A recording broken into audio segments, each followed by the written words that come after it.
Out of the terrible school shooting in Florida last week has come something incredible. These survivors turned activists. The students, the teachers, and the parents of the children killed have all banded together to push for actual, real gun reforms. And this is really something that, compared to past shootings, hasn't really developed.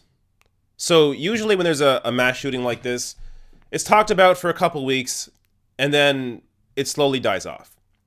But here we have, because of the impact on these students, there is an actual movement from the marches that just happened to now this town hall on CNN where these students, teachers, and parents actually got to go face to face with Marco Rubio and an NRA spokeswoman on the issues and actually push them for real gun reform legislation.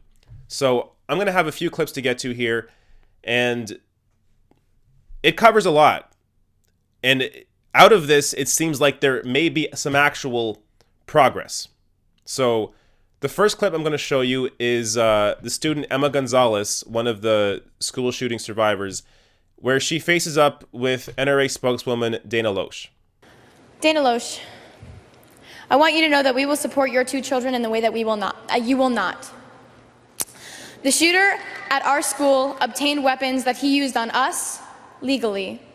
Do you believe that it should be harder to obtain these semi-automatic and weapons and the modifications for these weapons to make them fully automatic, like bump stocks? Well, first off, Emma, I want to applaud you for standing up and speaking out. And for anyone who has ever criticized you or any of these students up here, including people who have been on my side of this issue, I don't think that anyone should deny you your voice or deny you your position because you are young. We want to thank you for that. I was a very politically active teenager, and I'm on this stage as a result of that. Think of how far you all could go as a result of voicing your beliefs. Now, I want to answer your question, and I want to be allowed the opportunity, which is why I am here, to talk and have this discussion with you all and answer these questions. This is why I came down here. I don't believe that this insane monster should have ever been able to obtain a firearm, ever. I do not think that he should have gotten his hands on any kind of weapon. That's number one. This individual was nuts. And I, nor the millions of people that I represent as a part of this organization that I'm here speaking for, none of us support people who are crazy, who are a danger to themselves, who are a danger to others, getting their hands on a firearm. So NRA spokeswoman Dana Loesch does her best job at pretending that she actually cares about this issue.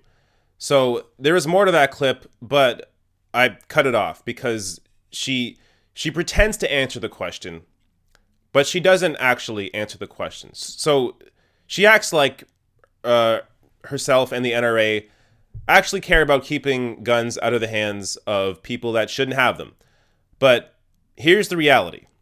The NRA opposes adding prohibiting categories to the gun background check system that could have included the Stoneman Douglas gunman. As the NRA's website states, NRA opposes expanding firearm background check systems because background checks don't stop criminals from getting firearms. The NRA also opposes a policy called a gun violence restraining order, or a red flag law, that has been widely cited as a policy that could have stopped the gunman from having access to firearms. These laws allow family members and law enforcement to petition courts to temporarily remove people's access to firearms who are a danger to themselves or others. So while Dana Loesch is out here pretending that the NRA cares about keeping guns out of the hands of what she calls crazy people, the fact is they don't. She was lying. Now let's get to a clip from a teacher from the school where she asks Dana Loesch about what a well-regulated militia means to her. What is your definition of a well-regulated militia, as stated in the Second Amendment? And explain to me how an 18-year-old with a military rifle is well-regulated.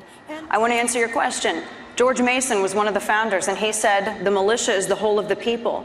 It's every man, it's every woman. That is who the militia is. In the context of the time, A well-regulated militia meant an American man, an American woman, a citizen of the United States of America who could operate and service their firearm. How is an 18-year-old, that was in the context of the time. Yes. How now is an 18-year-old with a military assault rifle well-regulated? Use supporting detail. Right. He shouldn't have been able to get a firearm. He should have been barred from getting a firearm. And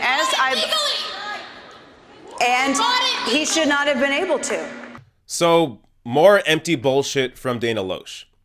She keeps saying that this 18-year-old should have not been able to get a firearm.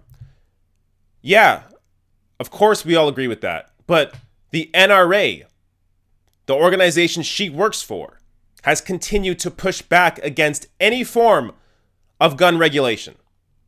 That is the reason he was able to get the firearm. Sure, he should not have been able to get it, but he got it because of you and the shit that you have done. So, sure, it's great that Dana Loesch showed up and was on stage here, but if she's just going to be here to be a PR mouthpiece and lie to these people's faces, then really, what's the point? Let's go to the next clip now, where it's the Broward County Sheriff confronting Dana Loesch. I understand you're standing up for the NRA, and I understand that's what you're supposed to do. But you just told this group of people that you are standing up for them.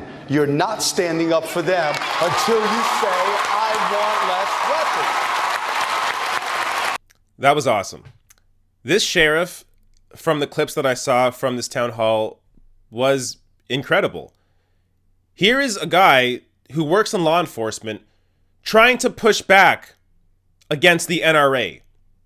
Trying to push for more gun regulations. This is a man that has access to a gun, understands the power of the weapon. And the reality is that because guns are so prevalent, so easily accessible for so many people, it makes his job harder. Every interaction with any person that he comes into contact with, or his officers come into contact with, have to worry about that person having a gun. It doesn't matter if they're 18 years old or 80 years old. They might have a gun and they might shoot you. So that makes their job much tougher. So good on him for confronting Dana Loesch here. Now, there's one more clip from him that I want to show where he talks about, should teachers be armed?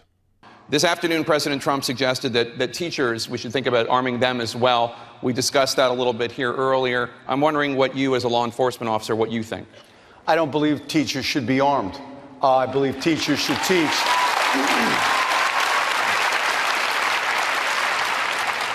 But that's exactly what's wrong with this country. We have people in Washington, D.C., representatives, senators, and legislators telling teachers what they should do without asking teachers, what do you want to do? Okay. So again, another great answer here from the sheriff. He's exactly right. Teachers shouldn't have to worry about shooting people or protecting their classroom with a gun. That isn't the job of a teacher. I mean, I'm Canadian. So this whole discussion is absolutely nuts. This shows you how much power the NRA has. That there is even a discussion about should teachers have guns in the classroom? No, of course not. Are you crazy? Can you imagine the kind of accident that can happen if every teacher in the classroom is armed? They're going to have to start giving guns to students now because teachers are going to make mistakes, or someone's going to get a hold of that gun. These teachers aren't trained for shooting, and they shouldn't be. That isn't their job. It blows my mind. I mean, these are the same people that complain about teachers and teachers unions asking for too much. And now you're asking them to be able to arm themselves and protect a classroom with a gun. Really? Is that what you... This discussion's nuts. And we're going to get a little more to it with Marco Rubio. But first, let's get to the next clip where Marco Rubio is faced with a father whose daughter was killed in the mass shooting. Senator Rubio, I just listened to your opening, and thank you. I want to like you. Here's the problem, and I'm a brutally honest person, so I'm just going to say it up front. Yes, sir. When I like you, you know it, and when I'm pissed at you, you know it. Your comments this week and those of our president have been pathetically weak.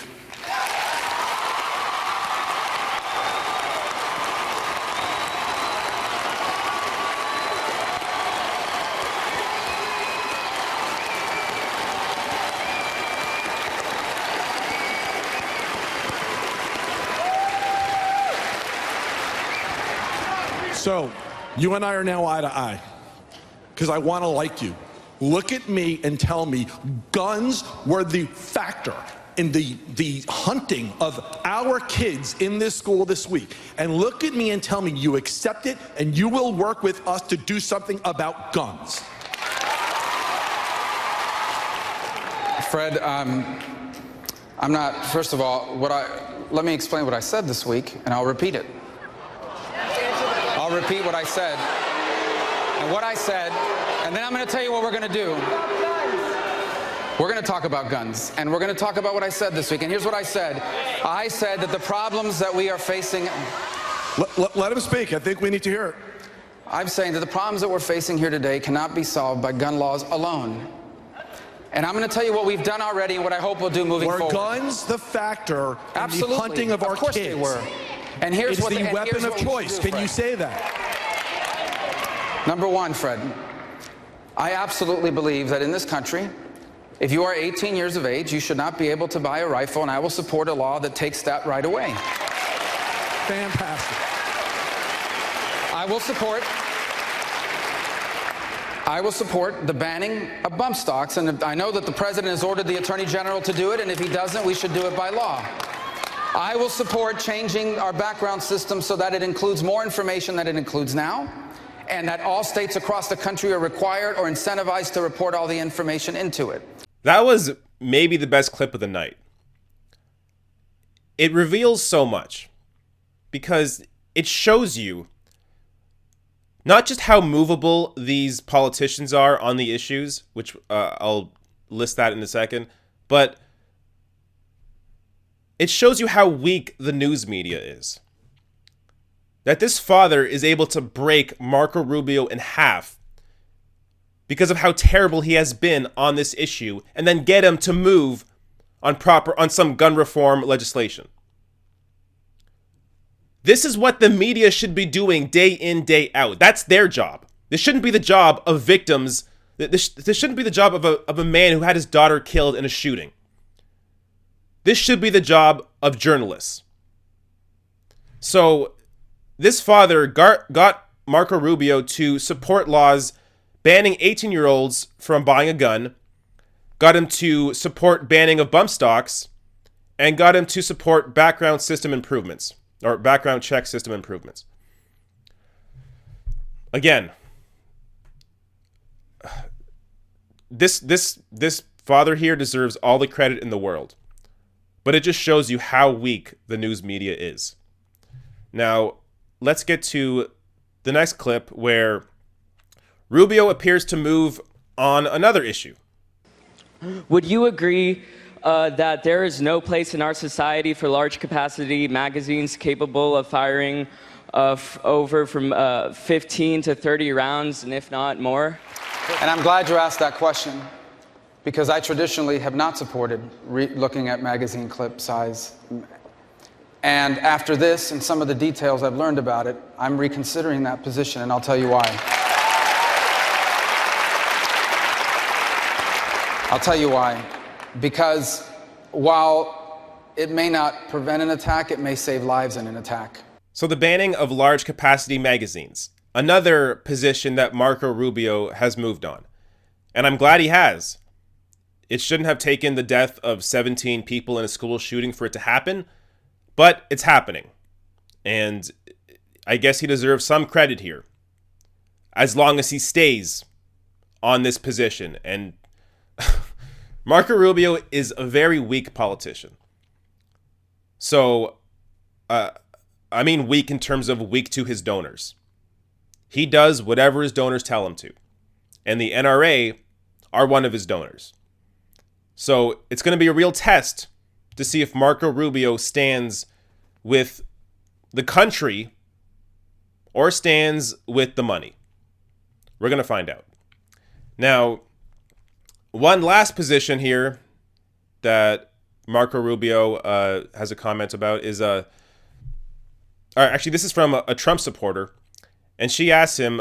She's a teacher at the school, and she asked him, "Should teachers be armed?" Senator Rubio, I'm a registered Republican. I voted for Mr. Trump. I still, support the Second Amendment. However, with that being said, and with all these talks of gun control laws and everything that you guys have been up there stating to us of what you're going to do about it, a lot of the flack that I've been getting back from my friends and from a lot of other people that are around the world is the answer to the gun problem is to arm teachers. And when I had those hundreds of terrified children that were running at me, my question to that is, am I supposed to get extra training now to serve and protect on top of educate these children on how to be these eloquent speakers that are coming up and presenting issues to you? I mean, am I supposed to have a Kevlar vest? Am I supposed to strap it to my leg or put it in my desk? How am I supposed to go on that way? Well, first, I don't support that. I think I join everyone here in saying what you've done is incredible heroism. It reminds us that teachers are heroes every day, not just on these days, investing in the lives of all of our students. And I think that bears saying. I don't support that. And I would admit to you right now, I answer that as much as a father as I do as a senator. The notion that my kids are going to school with teachers that are armed with a weapon is not something that, quite frankly, I'm comfortable with. So that was the last clip I have on Marco Rubio here. And again, good. I'm glad that he is pushing back against this insane discussion that teachers should be armed. So he's at least on the right side of some of these issues. Now, whether he holds on this, again, is going to be the test. Now, the last clip here that I have has to do with the Democrats, where Jake Tapper brings up a good point. There's no question that the Republican Party is more allied with the NRA than the Democratic Party, but it also is worth pointing out that the Democrats controlled the House, the Senate, and the White House in 2009 and 2010, and gun control was not a priority. That's just a fact. Senator Nelson, was that a mistake by your party? Yes. When the Senate had 60 votes, as we did until Ted Kennedy died, that's how we got the Affordable Care Act passed. And yes, gun legislation under those circumstances should have been considered because there had been a lot of massacres up to that point. So Tapper brings up a great point here. The Democrats had the ability to push through any piece of legislation they wanted to back when Barack Obama first got elected. And they didn't. And I find it funny that the senator here mentions how that's how they were able to get the Affordable Care Act through. Which, again, the Affordable Care Act is a right-wing healthcare system. It's a private insurance-based system. They had the votes to actually get real healthcare passed, like a Medicare for all. But they didn't. Even though they had the ability to get through practically anything they wanted to, they still pushed through a right-wing healthcare system. I mean, it just shows you how weak these Democrats are, and why, and how important it is to vote for people that actually care about doing something for the vast majority of people, and aren't just propped up by big donors. Now, that's the last clip I have. This town hall, I thought just in general was great. Good on CNN for having this discussion, for continuing this debate. And, coming at this from a Canadian perspective, y'all are nuts. That this discussion even has to happen is crazy. We have practically the same culture that Americans do. We've only had 7 school shootings that resulted in death in the history of our country. 7. You're at what now? 18? I saw some numbers saying it was 8, or 18 this year. I saw some numbers saying it was 8 this year. Regardless, we have 7 of all time. And we watch the same movies you do. We play the same video games you do. We don't have universal mental health care. So the real issue here is the guns. The guns, the access to guns, the prevalence of guns. The ability for an 18-year-old to get a gun, a semi-automatic rifle. That is the problem. I can't make it any clearer. Your country is the only country where this regularly happens. It's the guns. And I'm glad that there is some good coming out of that terrible tragedy from last week. There are some real activists coming out of this, and I think these kids, these survivors, give me real hope for the future. They're bold, they're principled, and they're willing to fight. So with those kids and some proper media attention on this issue, I think there may actually be some light at the end of this tunnel.